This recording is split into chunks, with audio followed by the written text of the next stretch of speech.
My name is Sujata Prakash. On behalf of Reach team of the Living Hope Church, I want to welcome each one of you to the Life Enrichment series. I want to welcome and I want to thank you for giving your time. Today is our first seminar, and the topic is very interesting: daily living activities and self-care. Mainly, we will be speaking in English, but we will use a little bit of Hindi. So today we will be covering daily living activities, that is your everyday activities at home, self-care, caring for self in every aspect, preventive services, home safety and prevention of fall risks at home, electrical and fire safety. We will also have time for Q&A, so if you have any questions, please write them down. You can give them to our volunteers, or feel free to ask them yourself at the Q&A time. Those attending online, if you have questions, please put them in your chat, and our media team will take care of it. We will take it from there. अगर आपको कोई भी प्रश्न है, आपके मन में कोई प्रश्न आ रहा है सेशन के दौरान, या आपके मन में कुछ प्रश्न है जो आप पूछना चाहते हैं, तो आप अगर ऑनलाइन हो तो आप उसे चैट में डाल सकते हैं. यहाँ पर अगर आप हो तो आप लिख कर हमारे वॉलंटियर के पास दे सकते हैं. Now we're going to begin, and I want each one of you to take a few seconds and look at your own body. We have been beautifully created by our Creator. Our bodies are so important that the Lord calls them the temple of God in the Bible. Because our bodies are important, our Father in heaven wants us to take good care of our bodies.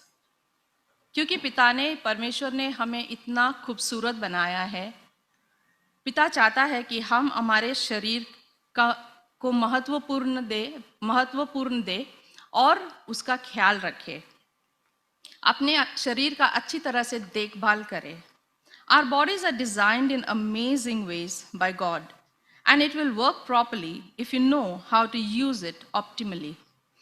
जैसे मैंने कहा, हमारे परमेश्वर ने हमें अद्भुत रीति से बनाया है, और इसकी देखभाल करना और उसको अच्छी तरह से इस्तेमाल करना हमें सीखना है.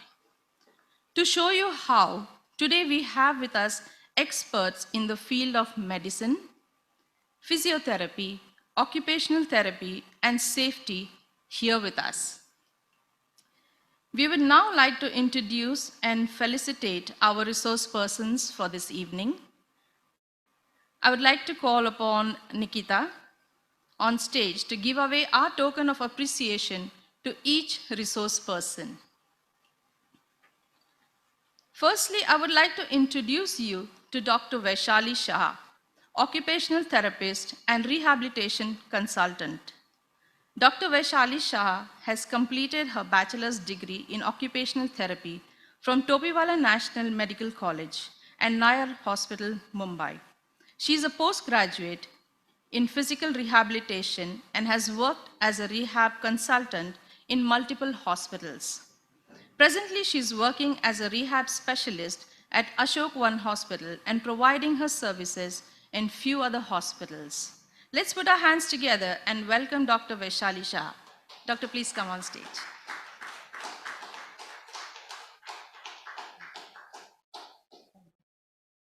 Thank you so much, Dr. Vaishali. Our second resource person for the evening is Dr. Kiran Wakpinzre, neurophysiotherapist. Dr. Kiran has completed her bachelor's degree in physiotherapy. She has also completed her master's degree in neuroscience from Brijlal Jindal College, Physiotherapy, Pune. Presently, she is working as a consultant in neuro rehab at Ashok One Hospital and providing her services to few other hospitals. Dr. Kiran, would you please come on stage? Thank you.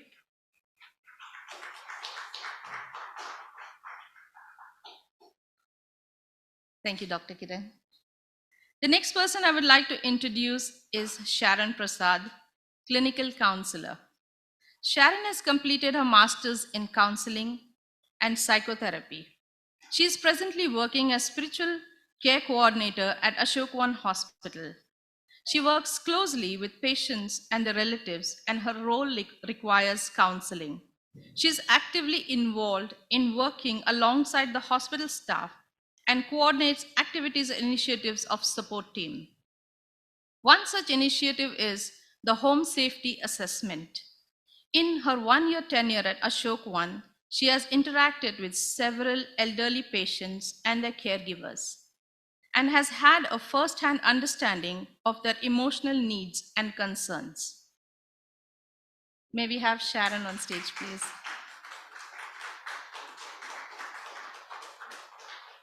Thank you, Sharon. Next person I would like to call upon and introduce is Mr. Samuel Chandorkar. Mr. Samuel is an engineer in charge of maintenance at Ashok and Ashok One Hospital. He provides technical support for the electrical system and fire system. He has extensive experience in home safety assessments, especially from the fire and electrical safety aspects.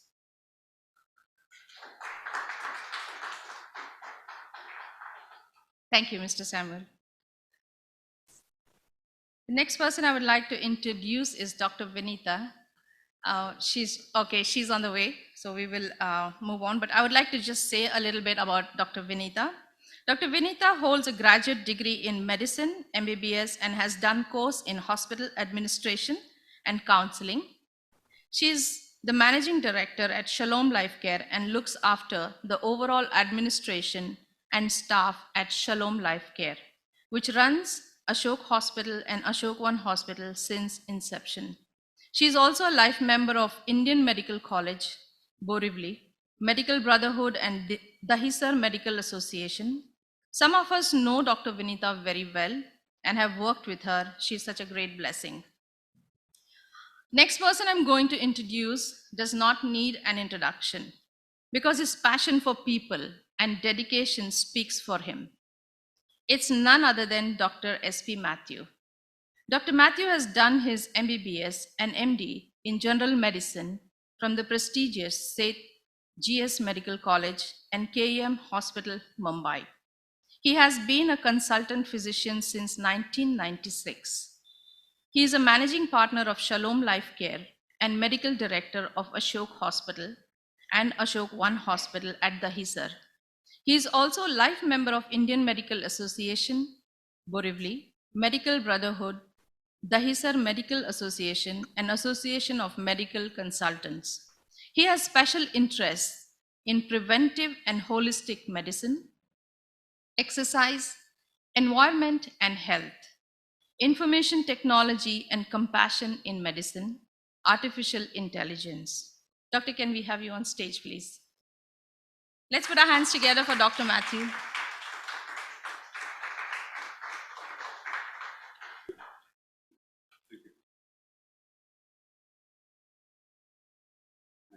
Thank you, Dr. Matthew.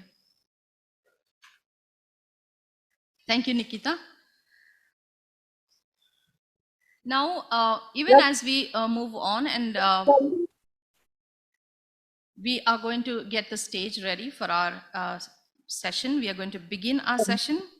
And even as the team is getting ready for some demonstration, I want you all to take some time and think of yourself as an elderly or a senior citizen, or think of an elderly parent that you're caring for, relatives or neighbors. What are the challenges? What are the difficulties they are facing on a daily basis? And also think of how can we help them? How can we support one another and bring joy in their lives? So we're going to begin with our first speaker for this evening. Dr. Vaishali will come and talk to us about daily living activities and skills we need to take care of our personal self and skills we need to function in our local community and society. Please put your hands together for Dr. Vaishali. Dr. Vaishali, please come on stage. Good evening, friends. I'm here to introduce some basic skills which we need for the day-to-day activities. See, basically the ADL is activities which we need to do on a daily basis. Okay, so there are two different types of ADL activities. One is the basic ADL activity. So first is the basic activities which we need to do day to day life, like our brushing, our bathing, toilet activities, then our dressing and undressing, our transfers from chair to bed or from bed to chair, then our kitchen activities. So all these are the basic activities, our mobility. And the others are the complex activities little bit, which involves our financial plannings, our shopping, our outdoor activities, community activities, like we go out and talk to our friends, relatives. So all these are the communicative activities. Okay. So like how to take care of our activities. See, now for all these ages, we have all lived a nice life. I'm sure you people have always lived a very nice and joyous life. But only thing is now as the age is progressing, we need to take care of our body first. I'm not saying we have to go slow, but at the same time, we need to respect our body so that we can do it. All these activities which we are doing earlier has to be done, but in a little bit slow pace. So how to take care of it? Like whenever you are brushing and you are doing your uh, bathing and toilet activities, keep everything at the reach of your hands. So at the old age, what happens? Like you have sometimes limitations of your ranges, limitations of your hands. Like you sometimes people have a pain with the shoulder, with the cervical collar, so they can't be able to raise their hands properly. So what I'm suggesting, like you keep everything at the reach of your hands. Like when you're doing your brushing and all these pots and brush, you keep it at some level of your shoulders, so that you don't have to give a lot of stress to your joints. It's basically a joint protection techniques, joint protections, and as well as energy conservation. Like you spend little energy but get more work from it. Then huh. Can I get some volunteer? Sitting, like if when you are sitting, you sit as such a way that your knees are in a proper positions, your table and chair in a proper position. Height should be maintained so that you don't have to take a lot of efforts to do your activities. Like even in when you are dressing yourself, like when you are putting up on a shoulder a shirt, like when if you have any problem with your any hand, like you can put, you can put that hand first and then the normal hand. You can use the velcros in spite of your this buttonings. Like some people have a problem with the buttoning at the old age. The coordination is affected. So they have a problem with the buttons. So you can use the velcros or the elastic bands for the pants. So that small things, that adaptive small things you can do it, and that can make a lot of difference to your day-to-day activities. About your toilet activities, you can use a raised toilet seat so that the getting up from the toilet is easier. Like you can take the walker along with you if you have a problem with the walking, and walker at the toilet, and then you can have a raised toilet seat so that becomes a comfortable for you. Then at the kitchen, while if the ladies are working in the kitchen, so try to do all the first you try to gather all the equipments what you will be needing for the kitchen purpose, and then you start preparing your meals. So that saves a lot of energy, and that gives a good protection to your joints also. So these are the small things, small tips which you can use to make your day-to-day activities very easier. So that's all from my side. Thank you. Yeah. Thank you, Dr. Kiran, for those tips that you, sorry, thank you, Dr. Vaishali, for those tips on daily living activities. I hope we are making notes, and we will have to make some lifestyle changes. Even as we hear these things, the doctors are going to come forward and talk. Now we have heard about daily living activities. Now we're going to go into the next segment and listen to Dr. Kiran. So may I invite Dr. Kiran on stage? Good evening, everyone. This is Dr. Kiran. I'll be speaking about the exercises to be performed on daily basis. Now, why do you think we need to perform exercises? Do you have any answer? Anyone? Can you be louder? Yeah, it acts as a driver for your healthy and long life. So why do we have to perform those exercises? Just to keep your body healthy, your bones, your muscles stronger, your heart stronger, as well as the mental condition. Exercises improves your mental health. Exercises improve your mental health. Now you'll ask me how mental health. While exercising, you release certain hormone, that is endorphin. Now what is endorphin? Endorphin is a hormone that is a feel good hormone. When you exercise, you feel good. You relieve your stress, and that helps in good sleep at the night. Some people, they face that at the night they don't feel like sleeping, they feel tired, they don't feel happy. Exercising helps you to feel happy, to be energized. Now there are simple exercises which can be performed at home. You don't need equipments or certain type of outings or gym or anything. Those exercises are enough to meet your daily living activities, right? So this will strengthen your muscles, your balance, as well as your heart and lungs. So I'll perform some exercises and I'll show you how to carry those exercises at home. Okay? I'll need one volunteer, yeah. So first we'll start with the shoulder exercises. How do you perform those shoulder exercises? Yeah. You need a chair. You sit on the chair, sit comfortably, take rest, okay. You should be 90-degree. How you'll perform the shoulder exercise? You have to lift your hand at the full range.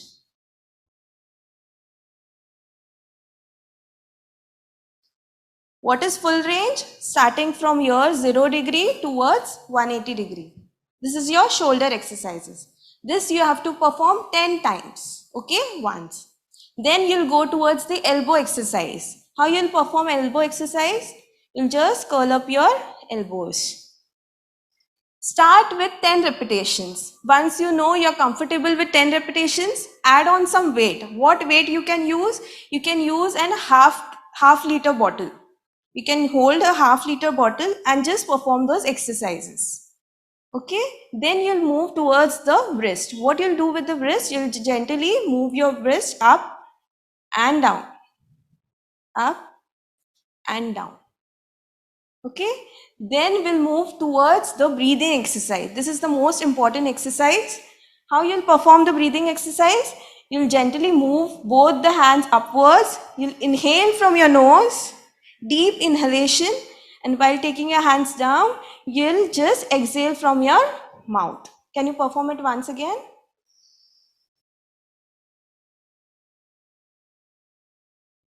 You have to blow the air outside. Okay? Then we'll move towards the balance exercise. How you'll perform the balance exercise? Let me tell you all that you all should perform those balance exercise in front of someone. You can't perform this balance exercise alone while you're starting initially. So how you'll perform the balance? Please get up. You need to take a chair. Just support yourself with a chair. And then what you'll do, you'll just lift your one leg upwards and down. You'll balance yourself on one leg. Once you know you can balance on one leg, you'll try just touching your finger on the chair. Okay? Move it. Yeah. Now with the other leg. Now we'll move towards the next exercise, that is heel raise. You'll raise your heels. You perform it like this so they'll understand. Yeah. You have to like this. These are the balance exercises. So now you are concentrating whole of your body's balance on just your toes. You'll have to be more comfortable and supported while doing these exercises. Okay. Then the leg extension. Now you have to move your leg backwards. Yes. Your whole body should be straight. Only the leg is moving at this position. Yeah. Take it forward. The other leg. Yes. Now the next exercise is you'll curl your knee upwards towards your buttocks. Curl. In this, your upper leg is not moving, only the knee is moving. Move it. Okay, the other leg. Okay. Now the last one, what you'll do, come here, sit here. Without the armrest chair, what you'll do, you'll just raise yourself, get up from the bottom and come down. Get up and come down. If you're not able to do this exercise without the armrest, better use the armrest initially, and afterward for the progression you can move without the armrest. Any questions? Any doubt? Okay. Perform those exercises and live your life a happy and healthy one. Thank you. Thank you, Dr. Kiran. Thank you for giving us the importance of exercise. And I think I want to challenge everyone that exercising is important. It may not be like you need to go to the gym and do heavy exercises, but just for mobility's sake, you need to keep moving your hands and arms, and especially for the elderly, even as they get older, they need to make sure that they are not just stationed in one place and they are exercising. So exercising is important. There's no excuse for not exercising. We will move on from here. May I request the volunteers to please bring in the mic here and we just need that here. So I would like to call upon our next person, and that is Sharon. So we have heard about daily living activities. We heard about self-care, physical self-care, and we talked about exercises and the importance and value of exercises. We are now going to the next segment where we're going to listen to Sharon speak to us about our mental and emotional health. It is equally important to be healthy emotionally and mentally. So I would like to call upon Sharon, and she would come and give us a talk on emotional health. It's been a blessing to be here under the mentorship of Dr. Matthew and Dr. Vinita. And yeah, so I'll be talking about mental and emotional health. And I would just want to take it from what Dr. Kiran said about, how even exercising physically is also good for your mental health. Of course it is. And with that, I would also tell you about some brain exercises which can help you to keep your brain stimulated, because as we see when you're getting older, especially it's a post-retirement phase where you are not stimulating your brain much, you're not using your brain much, and there's also a problem of memory. So there are some things that we can do to reduce that cognitive reduction, or to keep your brain fine till a longer time. So something that easy things that we can do is a memory game where you can think about, in a day you can think about one or two tasks that you have to do, and then the next day you can let yourself think about what was it, something like that. And then there are word association games. So this is my personal favorite, because as a child we used to play this whenever the electricity went off, so there's nothing else to do, right? So these are word association games. It's like you at least need two people for this. So if I say apple, the other person will have to say a word from the last letter, E. So electricity, and then by. So we may look at this as very silly, but I'll tell you, I have proof, because I tried this game with my mother, who's 62 now, and I could see how she was struggling to get the words. So it happens because we're not talking too much. The vocabulary does decrease. So it's also important that as elders, if you have those community where you can meet people with whom you can relate, yeah. And also when I talk about emotional health, there's also emotional safety that comes in, because unless you feel emotionally safe, it also won't lead to your emotional health. So what do you mean by emotional safety? It's just that, where a safe space where you can really talk about anything, about your good things, bad things, scary things, challenging things.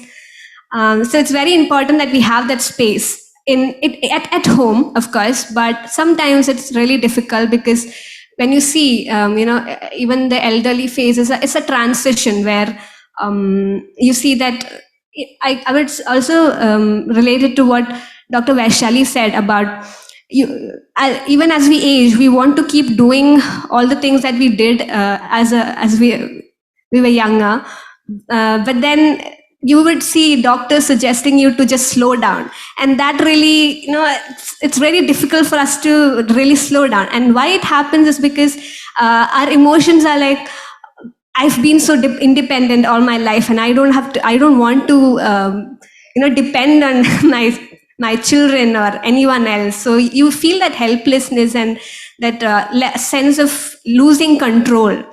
So that's what happens when someone tells you to stop doing this or just reduce your activities.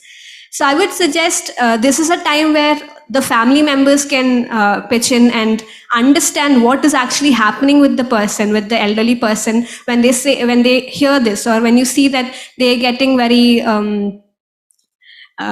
frustrated.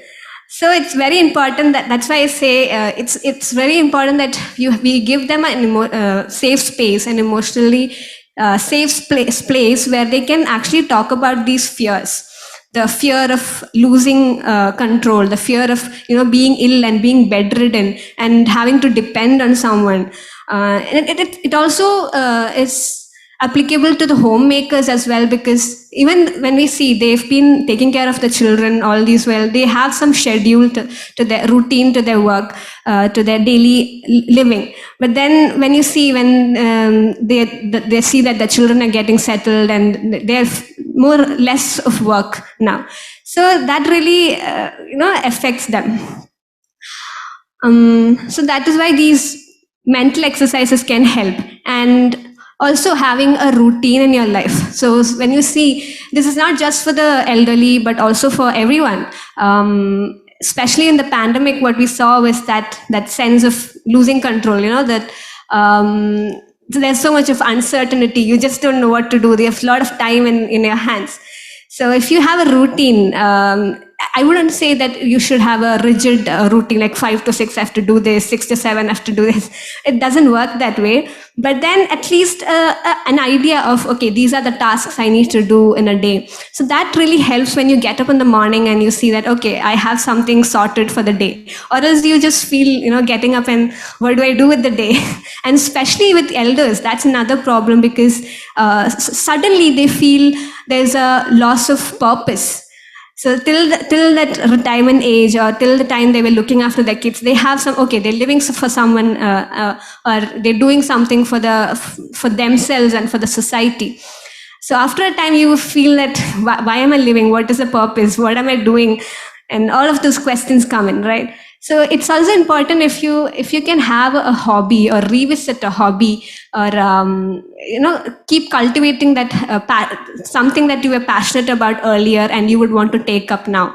That would be really nice, so that you have your mind focused on something and you'll feel that sense of fulfillment when you do that.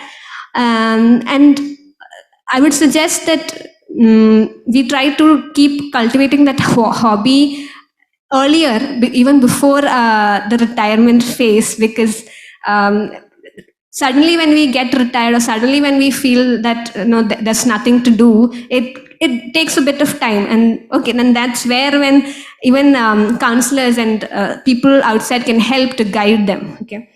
So we have a team, we have a support team, even at the hospital, who are really dedicated to help people, even post that transition phase, where we can really help you guide into what you need to do. Or even when it comes to emotional safety, when I said that people are really, they feel inhibited to speak about their fears and challenges inside the home, because I've noticed how there is always this friction when the elderly and the adult children. The elderly have the fear of losing control and feeling that helplessness of being like wanting to depend on their children, and the adult children, they have a concern for their parents, like they they're doing so much of work. I'm concerned for their health. So that is why I said it's very important that if both of them can really just sit and talk about what their fears are, that can really help them to sort out something that is good for both of them, where, middle path where the adult child is also okay with, okay, you can do certain things, and in a limited way, and also give them that sense of control, not treat them like children. So that also comes. And talking about all those challenges, all those fears. So sometimes I've seen in the patients that I've observed, they're really not very, they don't have that, they don't feel safe to talk about these things, right? It is because what generally when we see is when we talk about our problems and the other person really wants to help, we really want to just go out and help the person, like, how do I solve this problem? But the thing is, we really don't need to solve their problem. All they need is some listening ears. So if we can just listen to them and understand them, and not get scared of what they are feeling, and just, okay, this is what you feel, okay, that really can help. So that's where even our support team is also doing. We're dedicated to just listen to these problems. And if you feel that it is very difficult to speak about these things in your family, or where you feel maybe, मेरे बच्चे क्या सोचेंगे, या फिर would they feel like a burden, how can I speak? Or if you feel that they limit you from speaking about these things,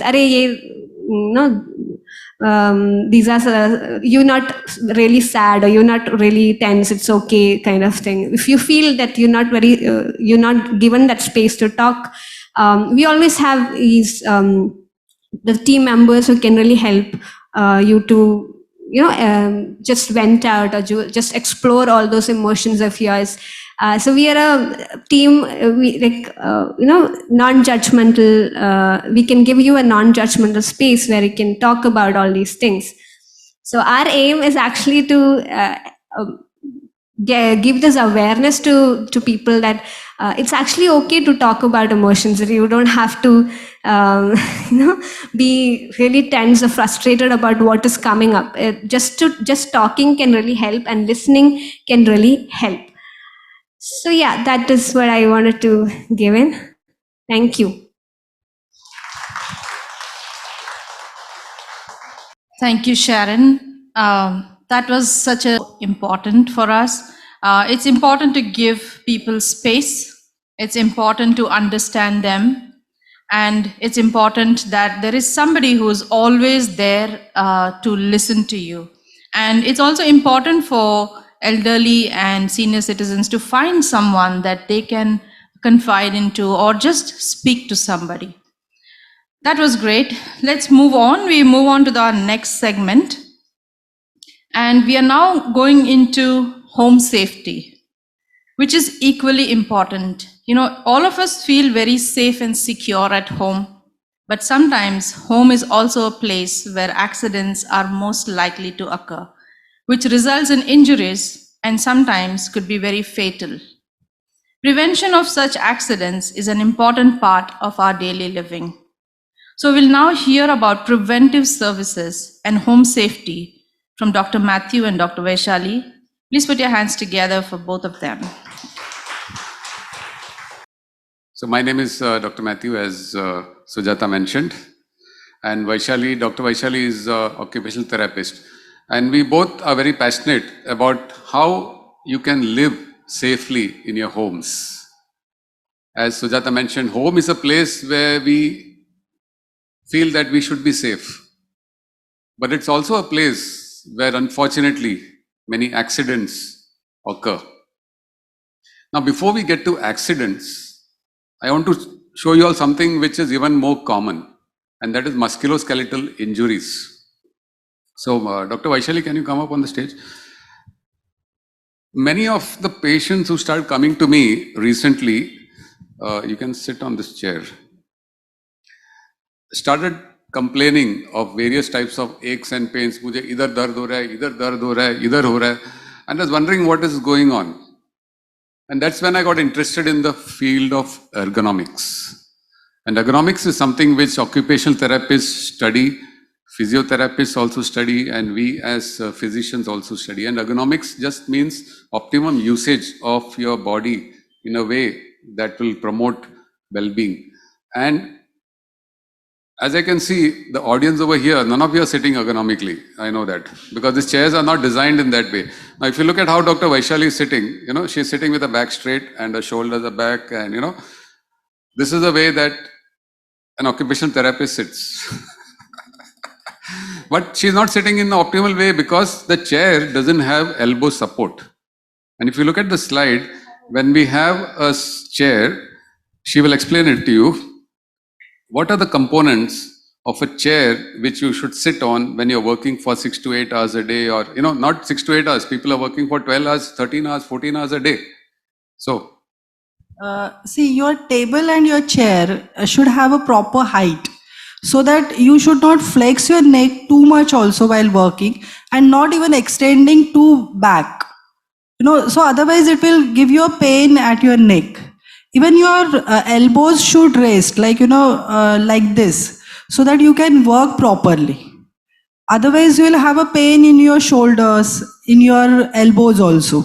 Even at looking at your knees also, knees should be at least a 90 degrees of flexion.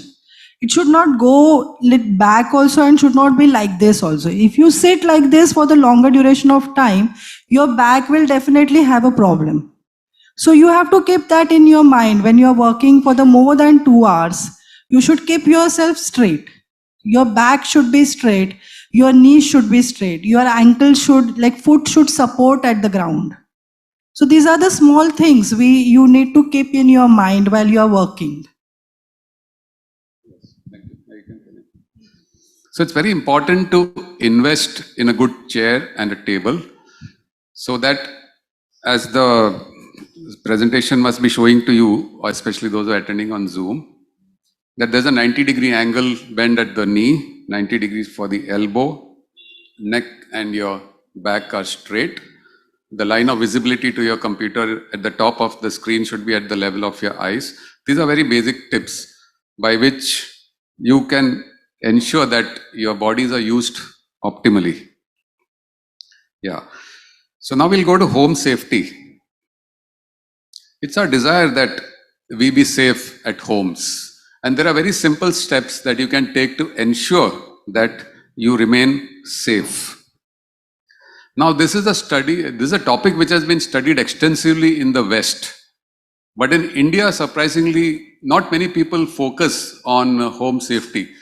And we don't know what is the reason, but we at the Living Hope Church, the REACH team, we felt that it is very important to address this issue, because we want to ensure that you use your bodies in the way that God has designed it, and also stay safe at home. And as a medical doctor and as part of the Shalom Life Care, our medical team also is passionate to help you to be safe.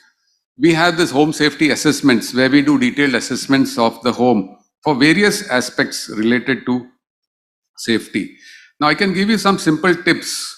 Basically, most of the accidents at home, I'm sure you all also must be aware, occur in relation to water. One of the things, because water is a thing which causes a loss of grip and people tend to slip.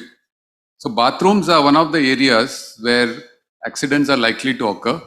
And some of the simple modifications that we advise for homes is like basically installing a grab rail next to the shower area and also next to the commode. Because as you may be having elderly people at home, they need that support and that grip. And especially if you're taking some medications which are likely to cause giddiness, it's possible that you may slip, and at that time of panic, if you have something to hold on to, it will save you from a fall.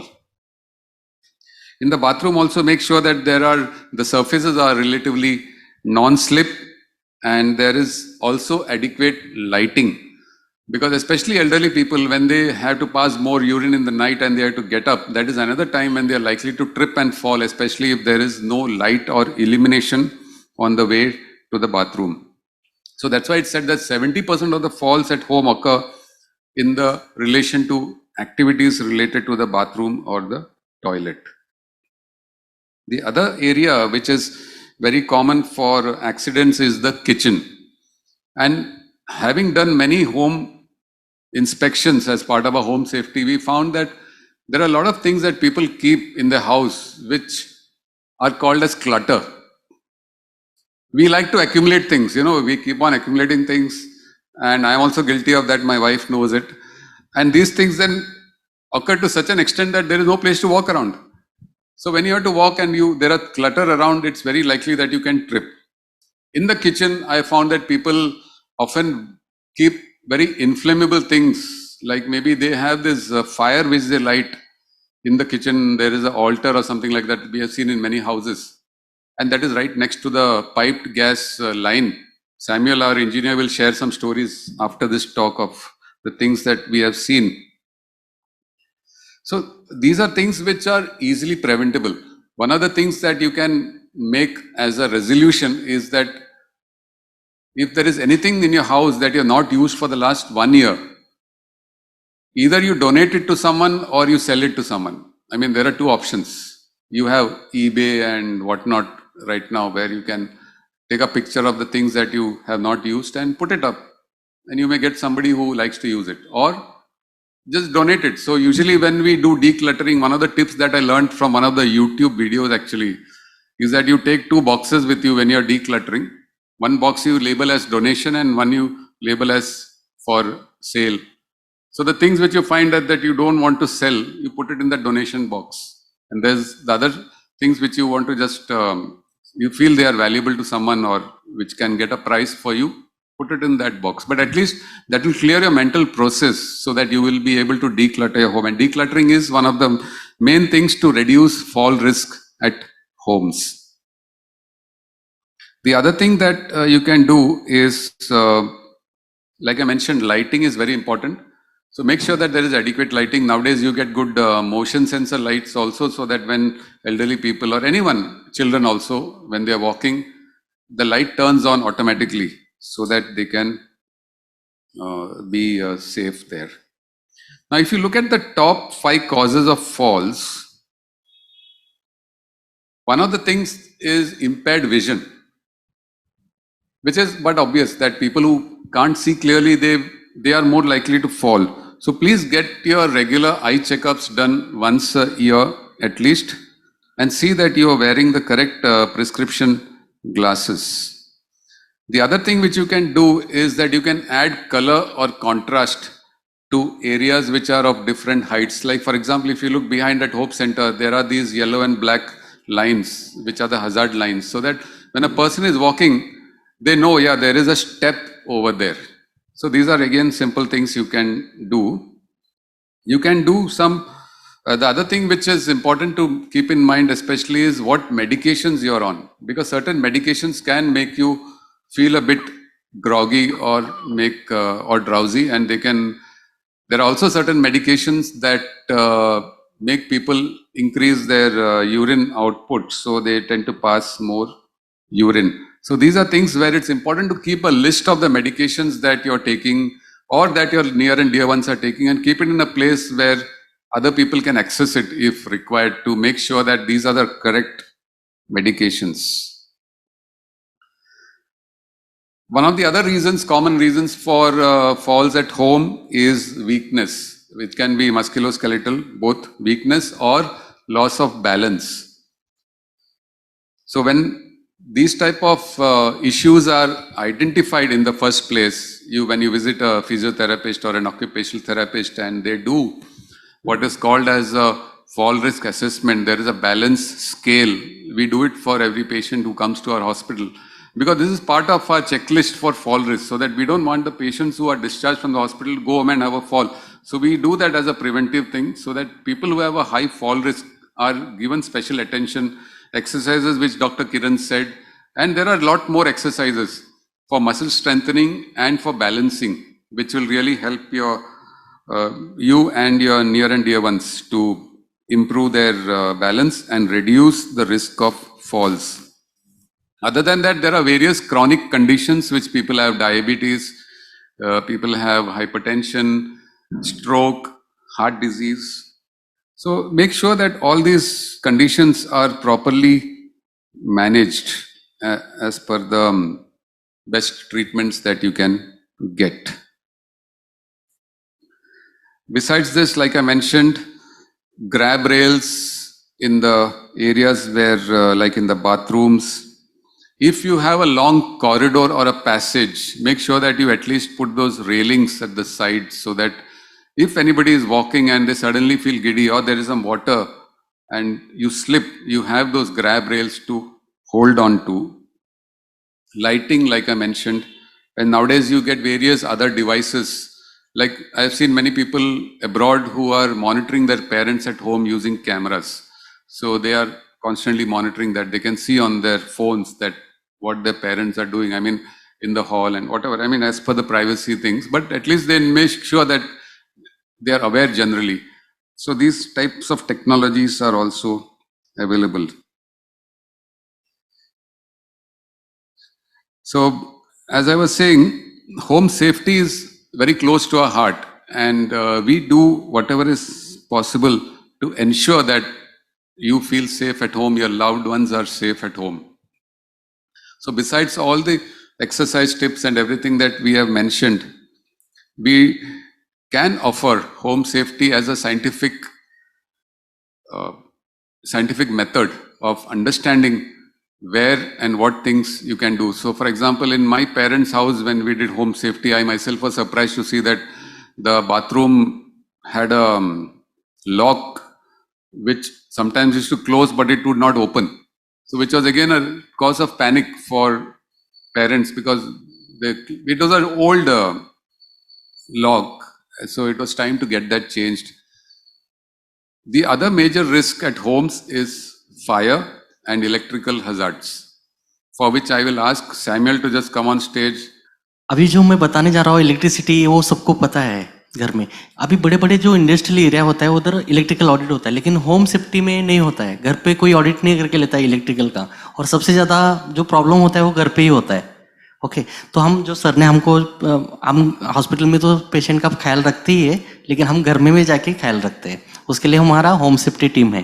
तो अभी घर पे जब भी जाते हैं तो अगर पिक्चर दिखाएगा तो आपको मालूम होगा. पिक्चर उसमें मैंने रखा है एमसीबी और एलसीबी. हाँ, तो आपको मालूम होगा कि इसमें अपने घर पे जो लगा हुआ है लेफ्ट साइड का जो है वो एमसीबी है, और जो राइट साइड का है वो एएलसीबी है.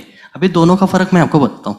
जब भी आप कुछ भी घर में बहुत सारे अप्लायंसेस होते हैं, गीजर्स, बहुत सारे अप्लायंसेस है, एसी है, कंप्रेसर है, तो कभी कभी वो ट्रिप नहीं होता है. एसी अगर सपोज 24/7 चल रहा है, आपको पता नहीं कि वो ट्रिप हुआ है नहीं हुआ है, करेक्ट, तो ट्रिप नहीं हो रहा है, कंप्रेसर ट्रिप नहीं हो रहा है, तो कैसा, वो सब लोड किस पे आएगा, अपने इलेक्ट्रिकल डिस्ट्रीब्यूशन बोर्ड पे.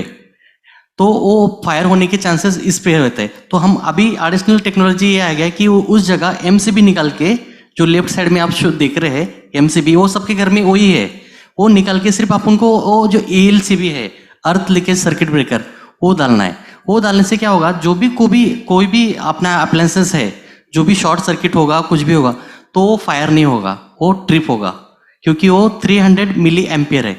अगर आपका हाथ भी वॉशरूम से आए और स्विच को हाथ लगाए तो आपको शॉक नहीं लगेगा, क्योंकि वो जैसे ही आपका माउंचर वो स्विच को लगेगा तो स्विच ट्रिप होगा. क्योंकि गीजर है, गीजर को आप लोग डीपी लगाते हैं, वो ट्रिप नहीं होगा, वो आपको क्या होगा, शॉक लगेगा. तो उसके लिए एडिशनल एक जो आया है एएलसीबी, अर्थ लीकेज सर्किट ब्रेकर, ये लगाना जरूरी है. क्योंकि होम सेफ्टी जो ऑडिट होता है उसमें हम जब भी जाते हैं तो हम सब जगह देखते हैं कि सब लोग क्या लगाए, एमसीबी लगाए, लेकिन वो ट्रिप नहीं होगा, एसी कंप्रेसर ट्रिप नहीं होगा, तो पूरा क्या होगा, इलेक्ट्रिकल का फायर होगा. तो उसके पहले आप उनको ये एएलसीबी रिप्लेस करना है. Okay, thank you.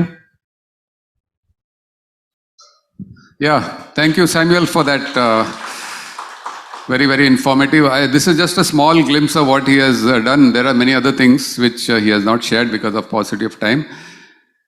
Another area which is very important is equilibrium. And we were talking about the equilibrium and flux in our church some time back. So this is another area which Dominic is going to do some demonstrations and tell us about it. So I'm just come in as an impromptu. So, so I'm just going to talk about equilibrium. So if you look at the anatomy, your head is the most important part of your body. Yeah. Why is it important? Because your brain is there, and you have your eyes, you have your nose. Most of the sensory organs are there. But apart from that, there is something which is very important. Your head is a heavy object which your body is balancing. So if you want to do a small experiment, just turn your head to one side and move it to the other side. You know what is happening? Your entire body is following it, correct? So when you are actually bending down, your entire equilibrium or the center of gravity is moving to a particular direction. And if you do not maintain your equilibrium, you will fall. Now, if I need to bend over forward, the moment I move my one leg in front and bend over, my equilibrium is maintained because I am able to balance it out. Similarly, if I am moving on in another direction, I move my legs, your equilibrium goes. So the most important thing to remember, apart from the big words that I used, equilibrium and things like that, your head is an heavy object. And wherever your head goes, your body will follow. So make sure before you are moving anywhere, try to think what could be the circumstances. Second part, have you seen a spring? Yeah. What happens when you bend a spring? It comes back to its position. You've seen an elastic rubber band, you pull it, it comes back, correct? Because it is designed that way. Now your back is not a spring. It's not an elastic. So when you just very irresponsibly turn around to pick up things, what you're doing is you are making your head go in a different direction, and there is a lot of stress that is coming in. Some time ago, doctor showed you how to sit down in a particular position, have right angles. Why are we focusing on that? Is so that your body's equilibrium is maintained. And if your body's equilibrium is maintained, you will have less chances of having stress and less chances of having an injury. And your body keeps talking to you. Say for instance, you are working in the kitchen for long hours, or you're sitting in front of the computer for long hours, and you find there is stress built up in your back muscles. Probably you're not focusing in the right area of position. Now I'll teach you another concept, very simple concept. Have you seen traffic signals? Yeah. Red, what does red say? Stop. Orange, stop and go. Okay, there should be caution. And green is go. Okay, so one simple thing. So if I stand here, the closest to my body is green zone. Okay, a little further than I go, it's an orange zone, and this is your red zone. So if you're trying to pick up an object, from where should you pick up? From your green zone. Why? Because your body equilibrium is maintained, and plus the weight that you're carrying can be taken over by your longer muscles. So always remember, in green zone you pick up. In orange zone, it's okay, but you need to have caution. Red zone, never pick up. If I don't have the calculations right now, but even a smallest object, which is further down, it becomes heavier when you try to pick it up. Have you seen a crane? Now we've got these metro work that's going on. You've seen these cranes, right? They have a long boom. Has anyone noticed the kind of weights that are there on different lengths of the boom? The closest to the crane. When it is in its rest position, that is the heaviest weight. The moment it extends more, it can carry lesser weight, and when it is fully stretched, it can carry the least amount of weight. Why? Because it is in the red zone. The equilibrium is not there. Yeah. So that is why, to maintain equilibrium, they have extenders, so that the base is created and then they can lift the objects. So that's about equilibrium. Now, another thing that is very, very simple to remember is, when your body is at a state of rest, your blood is circulating at a certain level, correct? Never try to move immediately. That is an absolutely no, whether you are a young person or an older person. If you're lying down, first is sit for some time and then you move. So don't wait till the nth minute in the middle of the night to go to the toilet. Whenever you feel like going to the toilet, please get up, sit down, and then go to the toilet, so that you are not sending sudden gush of blood, and then you start feeling giddy, and you lose your balance and you fall down and you get injured. So whether you're sitting down, if you're sitting down, you're watching a movie, you're watching Netflix, sit for some time and prepare your mind that you're getting up, and always brace yourself. Bracing is very important. Say for instance, I have this small bottle here, correct? Now, if I need to pick this bottle up, the simplest thing anyone would do is pick it up. This is a very wrong position. What did I do wrong in this? Is, first of all, I lost my equilibrium. My back is feeling the stress, and when I'm pulling this up, the weight of this is causing stress to me. The better way to do it is to maintain your 90 degrees, bend down, pick it up, the other hand, brace yourself and lift it up. You will never feel stress. So these are simple tricks that I have learned over my 20 years in the oil industry, which I would like to share with you. Thank you.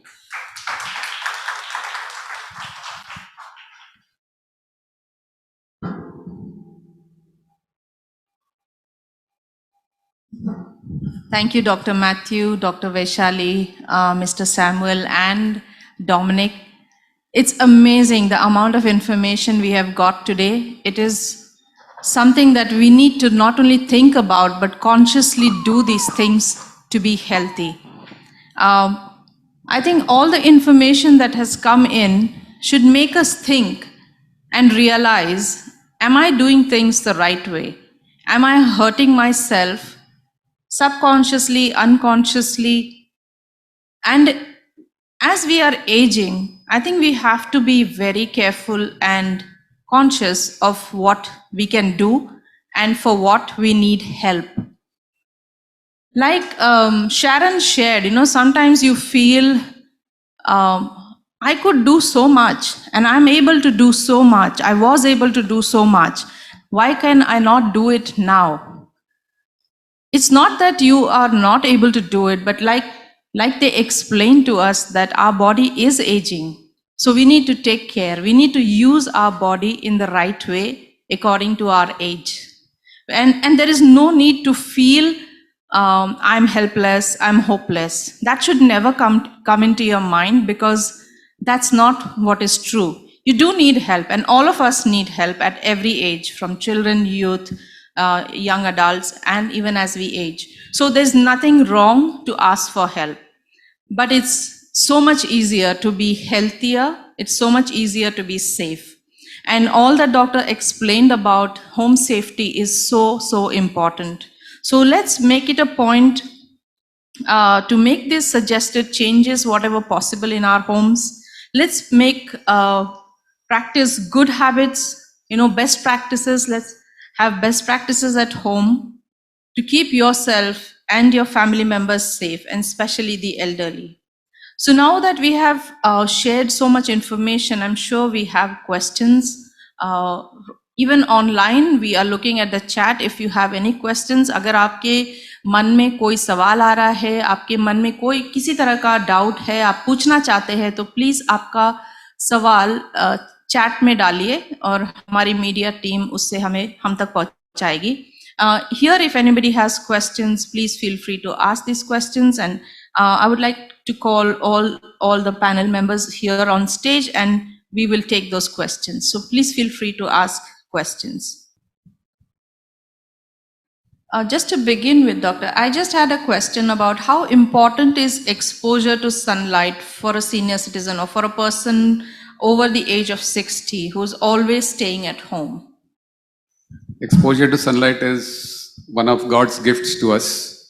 He has given us the sun and He has given us skin which converts and produces vitamin D just by exposing our bodies to sunlight.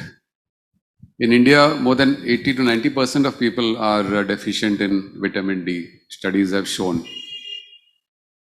And it is not just the vegetarians who are deficient, it's also the non-vegetarians.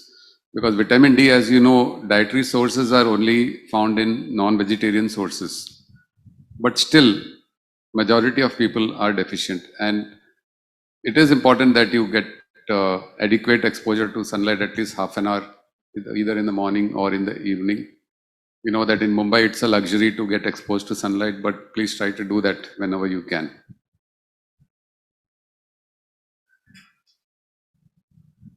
There is a question that came from online.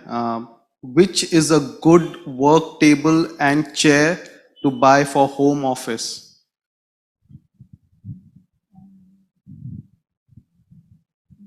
Slide that we can show it to you.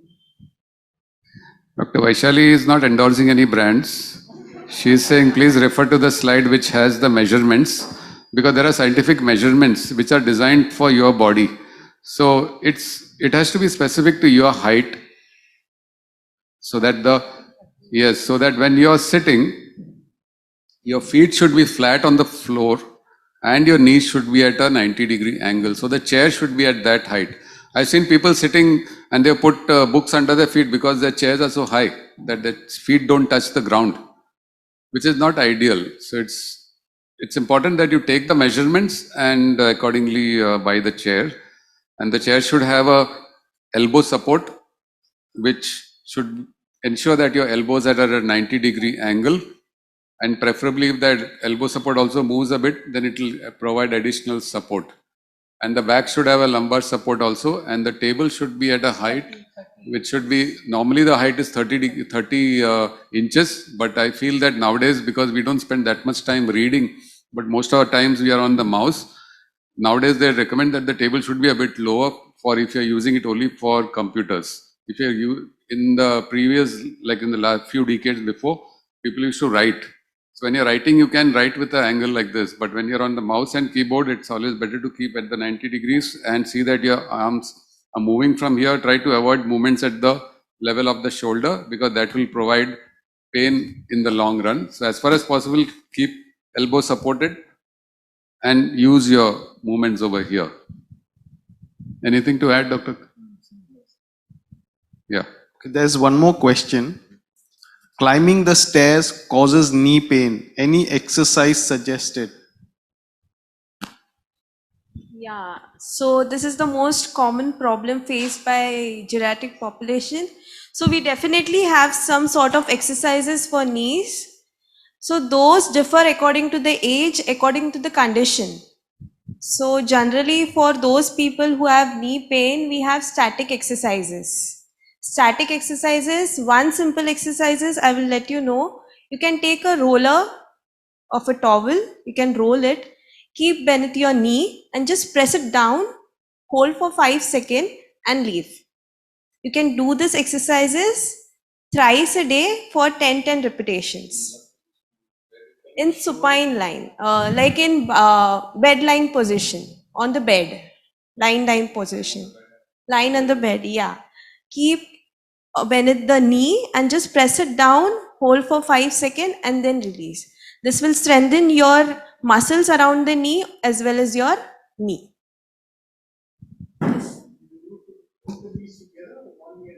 No, one knee at a time. Good question. One knee at a time. Yeah.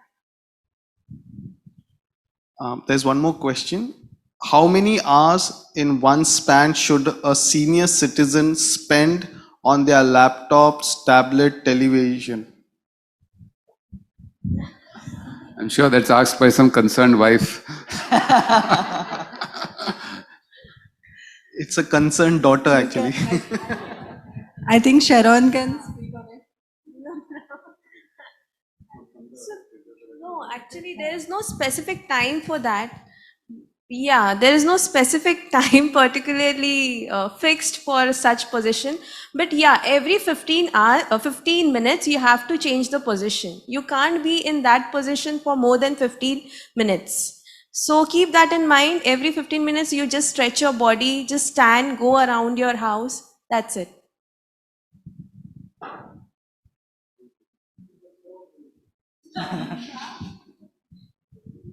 Yeah, I think that's an important concern, especially nowadays that people, because of the lockdown, were forced to be at home, and there was easy availability of gadgets and very enticing content also, which is designed to hook you to all those, whatever it is, your series and even informative channels, news channels. So it's very important for us to actually know what we are feeding our minds with. As the Word of God says, what you feed in is what will grow in your heart. So you have to choose whether you have to feed on faith or on fear. Ultimately, that's a choice which each of us makes daily. So there is a question on elderly that they seem to drop a lot of things from their hand, like they don't have enough strength to carry things, especially in the kitchen or anywhere else. So what can they do to strengthen their hand muscles, There are some few exercises, clay exercises we call it. So clay exercises are very easy exercises. You can get the clay from any stationery shop and then you can do few hand exercises with that. So you can improve your grip and gross functions and all these fine motor functions also you can improve with the clay exercises. With that plus your hand exercises also you can do it so that at least you can make your grip well. So if the clay is not available, what best you can do is you can use a wheat dough, atta. So you can use that for strengthen your fingers, that is prehension muscles. Also you can use a rubber band. You can tie the rubber band around both of your fingers and just move it around. This strengthens your fingers. So this both exercises you can carry at home. Yeah, easily.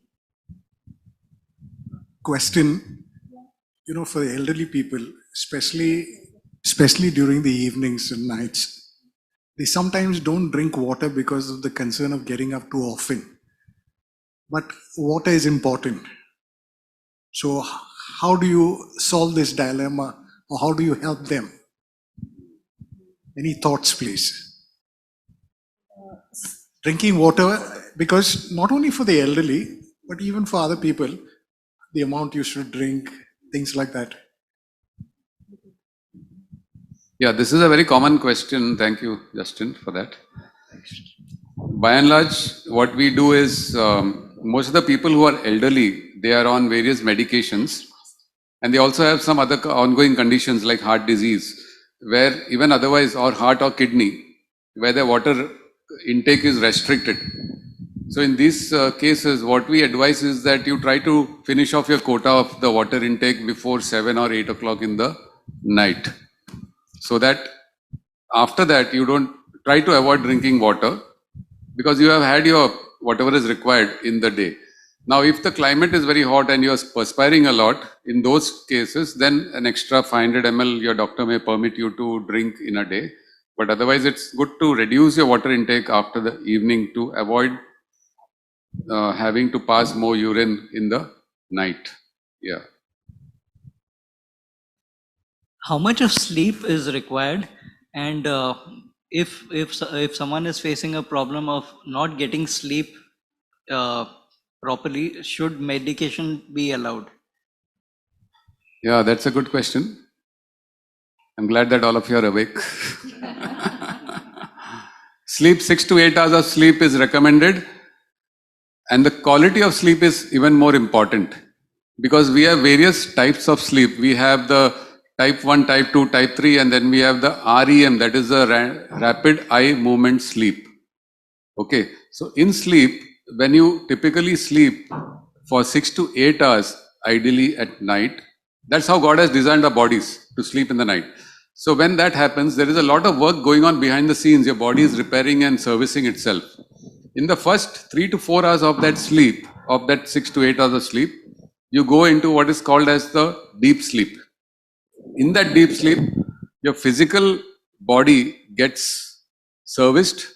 So if you've got 4 to 5 hours of sleep, you can get up, you will feel physically fresh, not tired, but you will not be mentally fresh. What is needed for mental freshness or that effect, yeah, I have slept well, that I've got a fresh, when I get up in the morning, I'm fresh and alert. What is required is that you have what is called as a REM sleep. That is the sleep in which you get dreams and visions. That's how God has designed our bodies. It's amazing. And that's what science is discovering now. That in that 6 to 8 hours of sleep, when you complete with the deep sleep, type 3, type 4 sleep, and you get the rapid eye movement sleep, that is the dream sleep, then when you get up in the morning, you will feel both physically fresh and mentally fresh. If you try to break your sleep, people sometimes say, okay, no, I can't sleep 8 hours at a stretch. I'll sleep for 4 hours now and 4 hours later. You will never go into that state of rapid eye movement or REM sleep or dream sleep because that requires continuous, it starts after 4 hours generally. So if you break your sleep, you will not go into that deep sleep. You will not experience the freshness, the mental freshness that you should get after uninterrupted sleep. Now, one more thing very important to understand in sleep is that sleep disorders are very common. One of the most common undiagnosed disorders is what is called as obstructive sleep apnea syndrome. Recently, one music composer passed away because of that. So this is a very undiagnosed condition, and this is something which can affect your blood pressure, your sugar levels, and it can increase the risk of heart disease. So please check yourself for obstructive sleep apnea, or you can ask your doctor, especially the warning signs or the indicators for that you may be suffering from that is that you are having daytime drowsiness, or you tend to doze off when you're attending a lecture or a sermon or when you're working. This is an early warning sign. So I always tell my speaker colleagues to watch out for people who are sleeping and make sure that they check themselves for obstructive sleep apnea. The other thing is medications can also affect your sleep. Regarding whether to take medications or not, it is a decision which has to be taken very carefully in consultation with your primary physician, who will evaluate what all are the conditions that are causing your sleep disorder in the first place. So the diagnosis is the first key step, which is all I can tell you in this conference.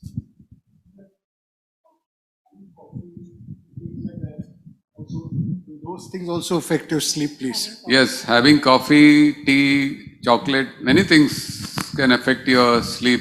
Watching movies which are very scary in the night also, sometimes people get affected by that.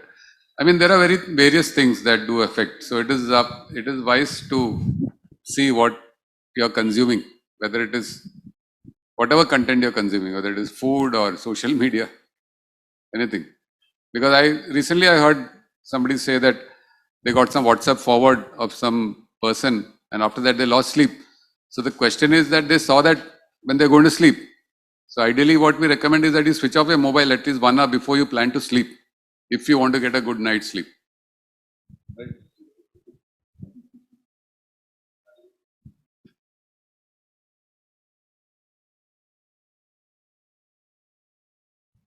Yeah, you can say, I'll repeat the question.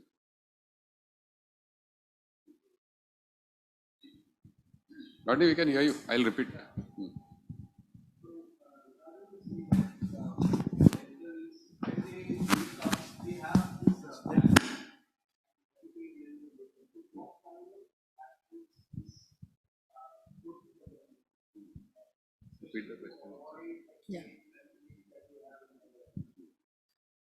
Actually, the question is what kind of mattress we need to use while sleeping so that it should not affect our back muscles.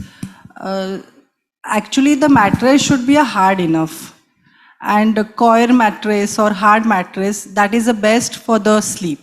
You should not use any Dunlop or soft mattress. That is not good for your back. A firm mattress which offers adequate support is important. So in market these days, there are those ortho mattresses. Are they like really working, or? I think the Godrej has some Kurlon type of mattresses. Those are good. Those are the firm support mattresses. So that you can go for it. Nowadays they use ortho for anything to sell. We don't know how effective these are. But I think the mental piece is very important for the sleep. So what Dr. Sharon said is very right. Like, you need to have a stress-free life. So let it go is the motto. You should use it. And have a peaceful life. Peaceful sleep is very important. Sharon, any thoughts? Sharon, any thoughts? Yeah, so something that I've also noticed is, when you're sleeping, you have a lot of thoughts, which keeps you awake. So a practical tip to avoid that is whenever you're getting those thoughts, just write it down. So at least you know that, okay, these are things that you'll sort after you wake up, or, this is something that you're going to anyway sort with. So that can help, I think, yeah.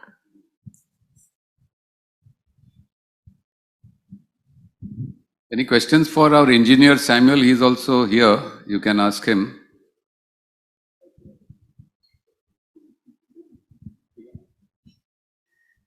This is a budget about the electrical equipments. Samuel, electrical audit or modification का budget पूछ रहा है. Actually, I feel that for safety there should be no budget because your life is very precious. Just saving a few ₹100 on ELCB, it doesn't, it's not worth thinking about it. Obviously, an ELCB is going to save your life. If you have that MCB or the old fuse and all those things, better get it changed as soon as possible, because now the technology is so advanced that safety is so important that in no company or organization would, use all these outdated technologies. So why should we use that at homes? That is what I feel. So I think asking a budget is risking your life budget.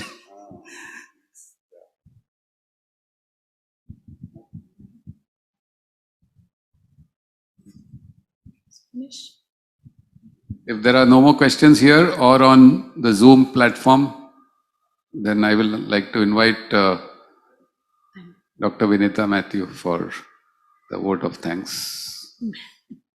Okay, so thank you all for joining us today, and thank you Dr. Vaishali, Dr. Kiran, Sharon, Dr. Matthew, and Samuel, and Dominic also. I think Dominic also shared, and we want to just thank the technical team here. They've done a good job managing the hybrid as well as the physical participants. And we want to let you know that we will continue to have these kind of seminars, the life enrichment seminars, which is being planned by the REACH team of the Living Hope Church. And I want to thank all the team members who are here in the background, just supporting and cheering everyone on. And would like to make this part of what we want to do so that everyone would be blessed in different areas. Now, this is one aspect of home safety and just getting things done better with regards to your physical body and your safety at home, but there are many more topics that we plan to do. So want to just encourage you all to keep in touch, and we will be in touch with you for further programs, such programs. And of course, those of you who have asked for the audio recording, the video recording, it will be forwarded to you all. So thank you all. God bless you. Thanks so much.